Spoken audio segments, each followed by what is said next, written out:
I spent a week on site, on ground zero, moving stuff in and out, transporting things back and forth between there, sometimes going from a main communication site out to the armory where families, which was probably the most tragic area for me, and I'm sure for everyone, because that's where family members gave their DNA samples to be tested against various remains that were found. And one of the things that I've carried from back then is the pain in the faces of these poor people holding up signs literally everywhere. Have you seen my brother? Have you seen my father? Have you seen my sister? With their face, and they were holding it up to you, and I'm carrying buckets of water or dirty laundry or things, and I just felt so helpless and frustrated that I couldn't say anything. I couldn't even smile. I couldn't really console them. It's just a painful, burning thing that I've just carried every year, and the anniversaries were the worst.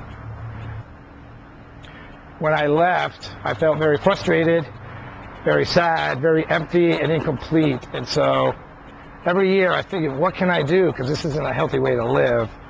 And as we approached the 10-year, I was talking with some teenage kids, and I asked them what they, the 9/11 anniversary came up. This was back in May, about 4 months ago, and it didn't faze them, and I felt I had to do something, because I was feeling like the importance of it and the tragic event was basically being forgotten, like yesterday's news. So I wanted to do something to reach out to all of the volunteers, to remind those who are still alive that the memory of those who fell that day, especially the first responders, that they weren't forgotten, and they were still honored that there was at least one guy who was carrying it along with them, and I wanted to do something. So I decided, I remember when I was talking with the interviewer, the coordinator, to see what I could do, and all I really could offer was my energy and my time, and that's kind of what I still could do.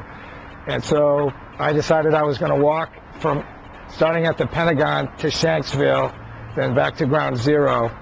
And at each site, I would present a flag that I was carrying to the different memorials. The response has been overwhelming. It's been people pulling over, taking pictures, beeping.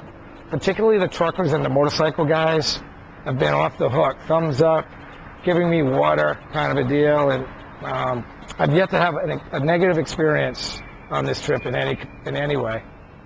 It's very heartwarming, to be honest. It's very cleansing and healthy for me. It's restored my faith, and on many levels, with America.